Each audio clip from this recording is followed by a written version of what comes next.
Media promosi bisnis. Ya, latar Sosial belakangnya media. gimana? Ya, Bu. Ayo langsung aja dibaca deh. Kintamani merupakan salah satu objek usaha yang ada di Bali, terletak dataran tinggi pegunungan yang menyuguh. Gini. Ntar biar cepet ya. Dek, jangan ini huruf besar semua nih. Udah salah nih cara penulisannya. Ya, Ya, Bu. gunakan kalimat bukan huruf besar semua ya. Kalau ini judul semua nih namanya nih ya. Bisa kan dipahami kalimat bagaimana meletakkan huruf besar, huruf kecil pada kalimat? Ya, Bu. Saya huruf pertama pada kalimat itu huruf besar. Nama tempat itu huruf besar ya. Kemudian nama orang huruf besar. Udah, ya itu ya. Ya, Bu. Kemudian ini mungkin. Ini kan Anda bicara bukan masalah pariwisatanya ya. Ya, Dalam Bu. topik Anda, coba lihat judulnya. Duh. Ya, di judul. Anda kan bicara tentang bisnis supplier sayur. Ya kan? Ya. Yang ada di Kintamani. Jadi Ibu sarankan lebih baik Anda mulai bercerita tentang Kintamani sebagai daerah pertanian, jangan sebagai daerah pariwisata. Jauh itu. Penghasil pertanian ya, produk pertanian. Kalau bisnis supplier sayur yang dijual kan hasil kebun kan, hasil pertanian kan? Ya, Bu. Ya, berarti bukan objek wisata yang indah kan, bukan pemandangan yang indah kan yang dijual kalau Bukan. supplier sayur. Nah, Dek nanti ceritanya memulai cerita dari Kintamani sebagai daerah pertanian yang menghasilkan sayur-sayuran di daerah Bangli gitu ya. Ya, Bu. Nanti berarti ini di-delete aja paragraf pertama. Teret. Nggak penting ini, nggak ada hubungannya soalnya ya. Dek catat aja Kintamani sebagai daerah penghasil sayur-sayuran, penghasil pertanian ya. Itu yang diceritakan pertama di paragraf pertama. Oke?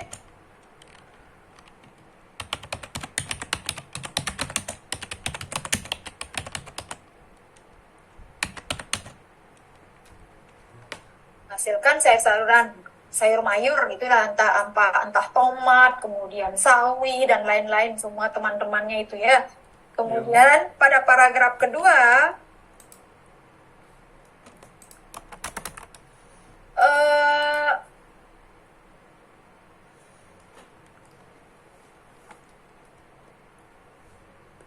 potensi usaha sayur mayur yang ada di Kintamani itu sebagai penunjang pariwisata. Itu yang Anda ceritakan kedua. Ketik-ketik aja dulu deh, nanti Anda buat lagi ulang ini ya. Potensi suplai sayur mayur untuk objek wisata yang ada di Kintamani dan sekitarnya. Bisa ya Dek ya? Bisa, Bu. Kan Anda cerita dulu, Kintamani adalah sebuah daerah yang subur gitu. Karena kenapa subur? Karena berada di lereng gunung berapi, yaitu Gunung Batur. Nah, itu kan pasti subur daerahnya kan? Iya, Bu. Sehingga dia menjadi wilayah pertanian yang sangat luas. Hasil pertanian pun beragam. Di antaranya adalah sayur-sayuran, kemudian bumbu yang ada di sana kan bawang ya, deh ya. Bawang. Bumbu, lalu apa lagi cabai, tomat, timun, ya, tomat, kol. ya itu yang Anda sebutkan. Kemudian apa keunggulannya? Hasil kebun dari hasil sayur dari Kintamani itu memiliki keunggulan apa keunggulannya dibanding di daerah lain? Pasti ada, Ibu yakin. Rasanya mungkin jauh lebih segar, lebih enak, mungkin ya. Mungkin sayurnya tidak pahit, itu kali ya. Nanti Anda cari ya. Ya, Bu. Kemudian apa lagi? Warnanya lebih menarik. Kalau tomat, wortel lebih lebih apa namanya, lebih segar, hijaunya lebih bagus. Kemudian apa lagi yang mungkin rasa cabenya lebih pedas dan hal-hal lain yang merupakan keunggulan dari hasil pertanian sayur-sayuran yang ada di Kintamani. Dah, itu pertama ya yang Anda ceritakan. Bisa, Dek? Udah Bu, bisa. Ya, oke. Kemudian paragraf berikutnya, itu kan kelebihannya udah Anda ceritakan ya. Eh, keberadaan pertanian sayuran udah Anda ceritakan di awal. Kemudian, eh, siapa yang akan Anda bahas di sini? Siapa nih supplier, apa namanya? Pada muncul. Nah, karena banyak di situ hasil pertanian, ya. Pada paragraf berikutnya, dah di bawahnya deh. Ini. Di sini paragraf kedua, ya, kan banyak nih hasil pertanian. Nah, masyarakatnya beruntung kan, nggak perlu cari pekerjaan keluar Kintamani. Mereka bisa menjadi petani dan bisa menjadi supplier di sana, ya kan? Ya Bu. Supplier sayur-sayuran, kemana dibawanya? Dibawa ke hotel, dibawa ke daerah wisata, dibawa ke pasar, diekspor mungkin keluar daerah Bali kan gitu ya. Ya Bu. Nah, berarti kan ada potensi sebagai supplier. Nah, dari sekian banyak supplier yang ada di Kintamani itu, ada satu supplier yang bernama, siapa namanya suppliernya tuh? Nama suppliernya? Usahanya? Bayan Widiana. Enggak, namanya apa? Oh, Nama usahanya apa? pada muncul. Nah, pada muncul gitu. Ya Bu. Salah satu supplier yang yang yang mempunyai apa namanya? Mempunyai jumlah apa pelanggan atau apa namanya ya, jumlah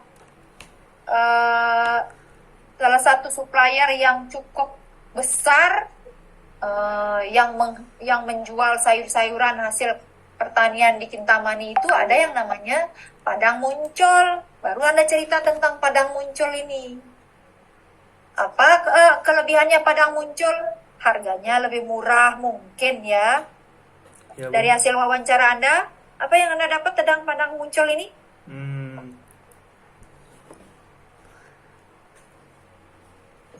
Harganya lebih murah. Terus produknya berkualitas, mungkin gitu ya. Ya.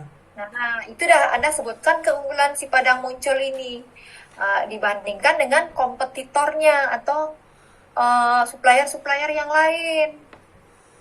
Tapi sayangnya, nah kan ada selalu begitu, setelah menceritakan kelebihannya, kemudian Anda ceritakan kekurangannya. Apa yang menjadi masalahnya si Padang Muncul ini? Dia udah banyak pelanggannya, lalu produknya bagus, kemudian harganya bisa bersaing kan gitu ya, kompetitif. Lalu dia dipercaya banyak restoran gitu. Tapi masalahnya apa? Wah, sayangnya dia tidak punya apa yang Anda akan buat itu apanya? Promosinya atau brandingnya? Promosi. Yang Anda akan promosi. Tapi sayangnya dia itu perlu media promosi nih supaya lebih banyak jangkauannya gitu ya, supaya lebih luas. Supaya nggak sekedar di daerah Kintamani aja jualan, tapi bisa juga menyuplai untuk kebutuhan ekspor, mungkin ke luar negeri, mungkin ke ini apa namanya, ke luar daerah Bali gitu ya, supaya lebih banyak lah pelanggannya. Nah, itu yang Anda kemudian menyebabkan Anda tertarik untuk membantu menangani kekurangan media promosinya si Padang Muncul ini. Ya, bisa dimengerti deh Ya Bu. langkah-langkahnya? Bisa ya? Udah Bisa. Anda catat? Udah. Dah, oke. Nah, itu udah ada ketemu masalahnya. Kemudian Anda rumuskan apa permasalahannya ketika si Padang Muncul ini ingin dibuatkan media promosi. Masalahnya adalah bagaimana membuat media promosi yang cocok untuk usaha supplier sayur bagi Padang Muncul. Itu nanti masalahnya. Gimana caranya membuat yang cocok untuk jual sayuran, supplier sayurannya apa? Gimana caranya buat, ya? Seperti apa bentuknya, kan gitu. Bagaimana merancang media promosi yang cocok untuk mempromosikan supplier sayur Padang Muncul kepada masyarakat luas, kepada pembeli atau siapa gitu ya, kepada masyarakat, kepada konsumen ya, kepada konsumen yang lebih luas. Udah bisa dimengerti, Dek? Bisa, Bu. Ya, berarti langsung Anda buat ya. Kemudian setelah dirumuskan masalahnya, Anda buatkan tujuannya. Tujuannya itu beranjak dari permasalahan. Dari kalimat tanya menjadi kalimat pernyataan. Kalimat biasa. Kalau pertanyaannya bagaimana mewujudkan, jadi tujuannya adalah untuk mewujudkan gitu, ya, untuk merancang, untuk membuat, nah, itu tujuannya. Kemudian ada target, manfaat. Manfaatnya ada 4 yang diharapkan bagi Padang Muncul, bagi masyarakat atau konsumen ya, konsumen sayur-sayuran atau yang menggunakan jasa Padang Muncul, kemudian bagi mahasiswa, lalu bagi Undiksa. Apa yang didapat manfaatnya? Kemudian berikutnya target sasaran, target atau sasaran perancangan. Siapa yang menjadi targetnya? Siapa jadi targetnya di sini? Hotel, coffee shop, Hotel, terus yang jelas masyarakat yang membutuhkan ya, yang membutuhkan sayur ya, konsumen sayur-sayurannya ini ya. Nanti Anda petakan ya siapa targetnya ya. Ya, nanti boleh Anda petakan nanti. Hotel, coffee shop, masyarakat umum, nah gitu. Yang membutuhkan sayur-sayuran segar. Oke. Masih diperbaiki. Kemudian berikutnya baru di bab 2. Ya, bab 2 Anda cerita dari kata-kata utama yang membentuk judul. Dari sana Anda cerita, itu akan jadi konsep, ya. Coba lihat judulnya. Judulnya apa tuh? Nah, Anda ceritakan pahami dulu tentang perancangan, ya. Terutama perancangan media promosi. Gimana sih kalau membuat perancangan media promosi itu?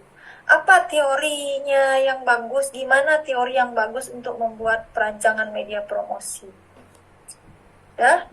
Kemudian apa aja contohnya media promosi itu gitu ya. Lalu berikutnya yang bisa Anda jelaskan juga di bab 2. Jangan di ini deh, geser atas, Ibu lihat judulnya dulu. Kemudian supplier sayur, bisnis supplier sayur. Apa sih supplier sayur itu? Siapa aja yang dimaksud sebagai supplier? Kenapa harus ada supplier? Terus apa yang dijual oleh supplier? Nah, itu yang Anda ceritakan. Ya. Jenis sayur apa, jenis buah apa biasanya yang dijual. Lalu Padang Muncul itu siapa? Supplier Padang Muncul itu siapa? Dari mana? Kapan berdirinya? Di mana? Usahanya apa gitu ya? Ya, Bu. Nah, itu yang Anda ceritakan. Dah?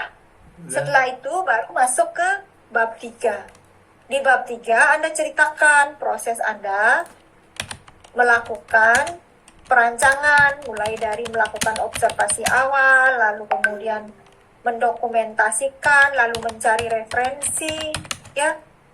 Anda ceritakan semua prosesnya. Bagaimana proses merancang dari awal sampai akhir. bagaimana caranya, apa yang Anda lakukan gitu ya. Ya Bu. Udah? Udah deh ya? Udah. Nanti cari ininya ya, draftnya di e-learning ya. Ada di sana. Udah bisa? Ada pertanyaan kira-kira? Nggak Bu. Enggak ya? Bisa dimengerti ya, Dek ya? Udah Bu. Nah, secepatnya lakukan revisi. Nanti kembalikan lagi ke Ibu setelah direvisi, Anda kumpulkan lagi. Nanti Ibu akan buatkan slotnya di e-learning ya untuk mengumpulkan ini. Yang apa yang Anda revisi sekarang ya. Ya Bu. Ada pertanyaan lagi? Nggak Bu. Nah, oke, sip.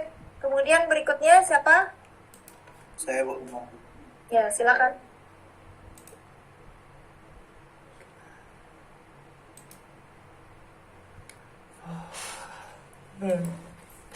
Arya tentang